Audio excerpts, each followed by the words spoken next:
আকাশবাণী কলকাতা। স্থানীয় সংবাদ পড়ছি নমামি বসুরুদ্র। প্রথমে বিশেষ খবর।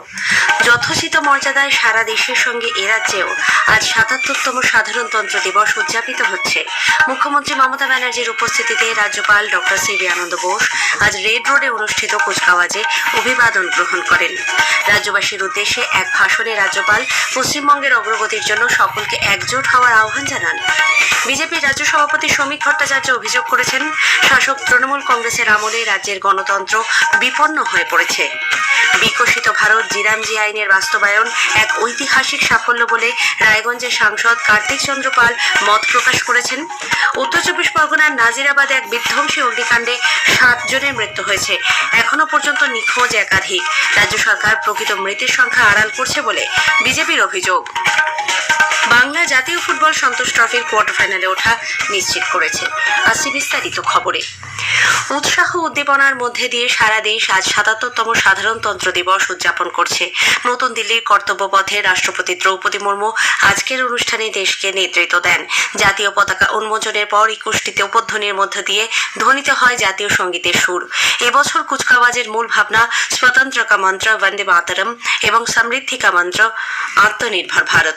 কুচকাওয়াজে বিভিন্ন রাজ্য, কেন্দ্রশাসিত অঞ্চল এবং কেন্দ্রীয় সরকারি মন্ত্রক ও বিভাগের ৩০টি ট্যাবলোয় দেশের সাংস্কৃতিক ঐতিহ্য এবং আত্মনির্ভরতার ভাবনা প্রদর্শিত হয়। পশ্চিমবঙ্গের ট্যাবলোয় ভারতের স্বাধীনতা সংগ্রাম, সাংস্কৃতিক জাগরণ এবং বিপ্লবী নেতৃত্বের প্রতীক হিসেবে বঙ্কিমচন্দ্র চট্টোপাধ্যায়, স্বামী বিবেকানন্দ, রবীন্দ্রনাথ ঠাকুর, ক্ষুদিরাম বসু, বিনয় বাদল দীনেশ এবং মাতঙ্গিনী হাজরার প্রতিকৃতি ফুটিয়ে তোলা হয়েছিল। কুচকাওয়াজে অভিবাদন গ্রহণ করেন রাষ্ট্রপতি দ্রৌপদী মুর্মু। সারা দেশের সঙ্গে এ রাজ্যেও আজ সাধারণতন্ত্র দিবস উদযাপিত হচ্ছে।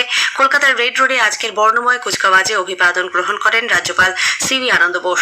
মুখ্যমন্ত্রী মমতা ব্যানার্জি, রাজ্য বিধানসভার অধ্যক্ষ বিমান বন্দ্যোপাধ্যায় সহ বহু বিশিষ্ট ব্যক্তি ও সেনা কর্তাদের উপস্থিতিতে রাজ্যপাল জাতীয় পতাকা উন্মোচন করেন। ভারতীয় সেনাবাহিনীর বিভিন্ন কন্টিনজেন্ট, নৌবাহিনী, বায়ুসেনা ছাড়াও কলকাতা পুলিশ ও পশ্চিমবঙ্গ পুলিশের একাধিক দল কুচকাওয়াজে অংশ নেয়। পাশাপাশি ছিল আধুনিক সামরিক সরঞ্জামের প্রদর্শন। প্যারেডে স্কুল পড়ুয়াদের অংশগ্রহণও নজর কেড়েছে। মুখ্যমন্ত্রী মমতা ব্যানার্জি সাধারণতন্ত্র দিবস উপলক্ষে সকলকে শুভেচ্ছা জানিয়েছেন। কেন্দ্রীয় প্রতিমন্ত্রী সুকান্ত মজুমদার, বিরোধী দলনেতা শুভেন্দু অধিকারীও সকলকে সাধারণতন্ত্র দিবসের শুভেচ্ছা জানান। এর আগে সকালে রাজ্যবাসীর উদ্দেশ্যে দেওয়া এক ভাষণে পশ্চিমবঙ্গের অগ্রগতির জন্য সকলকে একজোট হওয়ার আহ্বান জানান রাজ্যপাল ডক্টর সিভি আনন্দ বোস। তিনি বলেন, বর্তমানে দেশ বিকশিত ভারত হয়ে ওঠার পথে দ্রুত গতিতে এগোচ্ছে।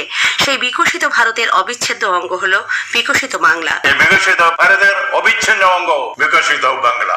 দেশ অর্থনৈতিক বৃদ্ধি চায়, দেশ সাংস্কৃতিক সমৃদ্ধি বজায় থাকে, দেশ নৈতিক মূল্যবোধকে প্রাধান্য দেয়। আসুন আমরা দেশের সেবা সরণ জন্য অঙ্গীকার নিই। আসুন আমরা পশ্চিমবঙ্গের অগ্রগতির জন্য ঐক্যবদ্ধ হই। চিরাচরিত ঐতিহ্য মেনে সাধারণতন্ত্র দিবসে লোকভবনে চা চক্রের আয়োজন করা হয়। আজ অনুষ্ঠানে উপস্থিত ছিলেন মুখ্যমন্ত্রী মমতা ব্যানার্জি। রাজ্যপাল সিভি আনন্দ বোসের সঙ্গে সৌজন্য সাক্ষাৎ করেন তিনি।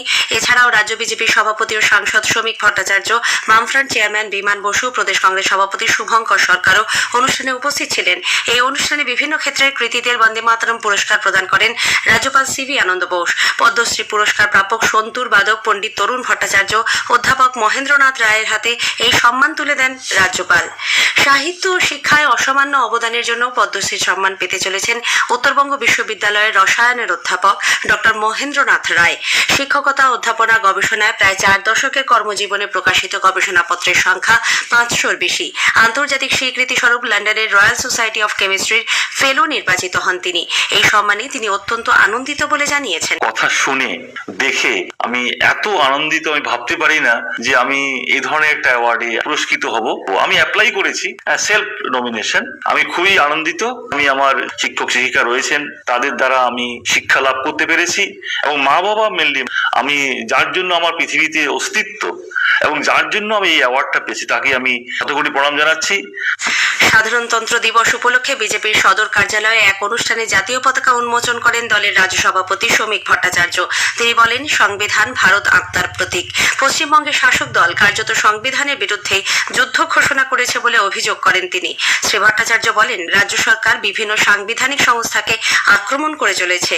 রাজ্যে নির্বাচনের আগে সাংবিধানিক প্রক্রিয়া এসআইআরকে কেন্দ্র করে যে পরিস্থিতি তৈরি হয়েছে তাতে সংবিধানের অস্তিত্ব এ বাংলায় আছে কিনা তা নিয়ে তিনি সরকারের পাশাপাশি পাশাপাশি রাষ্ট্রপতি ও রাজ্যপালের কাছেও প্রশ্ন তোলেন। যে পরিস্থিতি নির্বাচনের আগে পশ্চিমবঙ্গে এই মুহূর্তে তৈরি হয়েছে, এসআইআর কে কেন্দ্র করে দিকে দিকে যে তৃণমূলী তাণ্ডব চলেছে, যেখানে মুখ্যমন্ত্রী সরাসরি গিয়ে ফাইল ছিনতাই করছেন, সে রাজ্যে গণতন্ত্র কি অবশিষ্ট আছে? সে রাজ্যে কোন সংবিধানের অস্তিত্ব কি আছে? এটা আজকে দলের অবস্থান থেকে আমাদের প্রশ্ন মানুষের কাছে, এবং একই সঙ্গে এই প্রশ্ন রাজ্যপালের কাছে, রাষ্ট্রপতির কাছে। বিকশিত ভারত জিরামজি আইনের বাস্তবায়ন এক ঐতিহাসিক সাফল্য বলে রায়গঞ্জের সাংসদ কার্তিক চন্দ্র পাল মত প্রকাশ করেছেন। উত্তর দিনাজপুরের কালিয়াগঞ্জে এ সংক্রান্ত এক আলোচনা সভায় তিনি বলেন, খেটে খাওয়া সাধারণ মানুষের কথা ভেবেই প্রধানমন্ত্রী নরেন্দ্র মোদীর নেতৃত্বাধীন কেন্দ্রীয় সরকার একাধিক উন্নয়নমূলক পদক্ষেপ নিচ্ছে। বিকশিত ভারতের স্বপ্ন বাস্তবায়নের মূল ভিত্তি হল গ্রাম। কাজের নিশ্চয়তা, আয় বৃদ্ধি এবং আত্মনির্ভরতার পথে গ্রামের মানুষকে এগিয়ে নিয়ে যাওয়াই এই প্রকল্পের মূল লক্ষ্য। প্রধানমন্ত্রীর ফ্ল্যাগশিপ কর্মসূচি pro governance and timely implementation প্রগতির 50তম বৈঠক সাফল্যের সঙ্গে অনুষ্ঠিত হয়েছে। একে এক উল্লেখযোগ্য মাইলফলক হিসেবে দেখছে সরকার। 2015 সালে প্রধানমন্ত্রী নরেন্দ্র মোদী এই উদ্যোগ চালু করার পর সম্পূর্ণ পাল্টে গেছে দেশের প্রশাসনিক ব্যবস্থাপনা।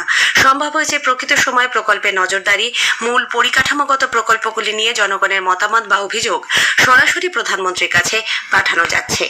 স্থানীয় সংবাদ শুনছেন আকাশবাণী কলকাতা কেন্দ্র থেকে। উত্তর চব্বিশ পরগনার আনন্দপুরে কলকাতার উপকণ্ঠ নাজিরাবাদে একটি ডেকোরেটার্স সংস্থার গুদামে লাগা অগ্নিকাণ্ডে 7 জনের মৃত্যু হয়েছে। এখনো পর্যন্ত নিখোঁজ একাধিক। একটি প্রতিবেদন। দক্ষিণ শহরতলির নরেন্দ্রপুর থানার নাজিরাবাদ এলাকায় ভয়াবহ অগ্নিকাণ্ডে শেষ পাওয়া খবরে জানা গিয়েছে 2টি গুদাম থেকে 7 জনের অগ্নিদগ্ধ দেহ উদ্ধার করা হয়েছে।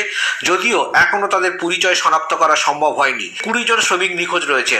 তাদের পরিবারের পক্ষ থেকে নিখোঁজ ডায়েরি দায়ের করা হয়েছে। আশঙ্কা করা হচ্ছে গুদামের ভেতর আরও দেহ আটকে থাকতে পারে। ভোর 3টে নাগাদ প্রথমে একটি ডেকোরেটার্সের গুদামে আগুন লাগে, পরে তা পাশের আরেকটি গুদামে ছড়িয়ে পড়ে। গুদামগুলিতে প্রচুর দাহ্য সামগ্রী মজুদ থাকায় আগুন নিয়ন্ত্রণে আনতে দমকলের চরম বেগ পেতে হয়। দমকলের 12টি ইঞ্জিন আগুন নেভানোর কাজে যুক্ত রয়েছে।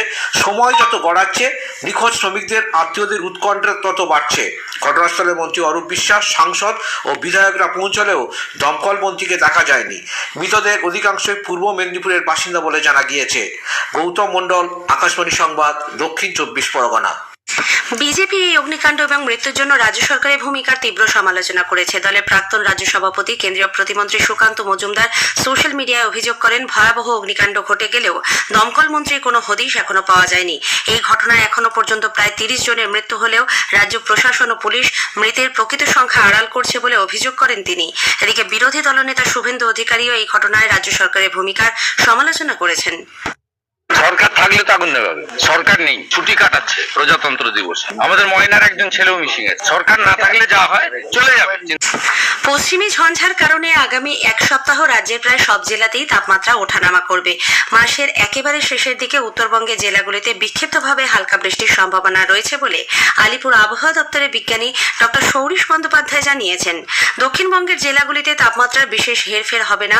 সকালের দিকে বিক্ষিপ্তভাবে কোনো কোনো জায়গায় কুয়াশার সম্ভাবনা রয়েছে বলে তিনি জানান।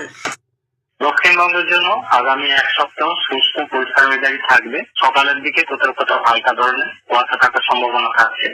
কলকাতা পার্শ্ববর্তী অঞ্চলে গত 24 ঘন্টায় সর্বনিম্ন তাপমাত্রা রিপোর্ট হয়েছে 15.6, যেটা স্বাভাবিকের থেকে সামান্য একটু বেশি।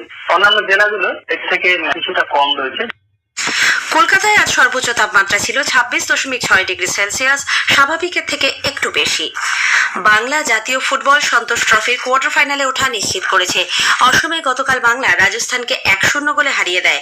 গোল করেছেন সায়ন ব্যানার্জি। 3 ম্যাচে 9 পয়েন্ট নিয়ে গ্রুপ শীর্ষে আছে বাংলা। বুধবার বাংলা পরবর্তী ম্যাচে তামিলনাড়ুর বিরুদ্ধে খেলবে। শেষ করার আগে স্থানীয় সংবাদের বিশেষ কিছু অংশ আরও একবার। যথোচিত মর্যাদায় সারা দেশের সঙ্গে এই রাজ্যেও আজ 77তম সাধারণতন্ত্র দিবস উদযাপিত হচ্ছে। মুখ্যমন্ত্রী মমতা ব্যানার্জির উপস্থিতিতে রাজ্যপাল ডক্টর সিবি আনন্দ বোস আজ রেড রোডে অনুষ্ঠিত কুচকাওয়াজে অভিবাদন গ্রহণ করেন। বিজেপির রাজ্য সভাপতি শ্রমিক ভট্টাচার্য অভিযোগ করেছেন, শাসক তৃণমূল কংগ্রেসের আমলে রাজ্যে গণতন্ত্র বিপন্ন হয়ে পড়েছে। উত্তর চব্বিশ পরগনার নাজিরাবাদে এক বিধ্বংসী অগ্নিকাণ্ডে 7 জনের মৃত্যু হয়েছে, নিখোঁজ একাধিক। স্থানীয় সংবাদ শেষ হলো। এরপর খেলার খবর।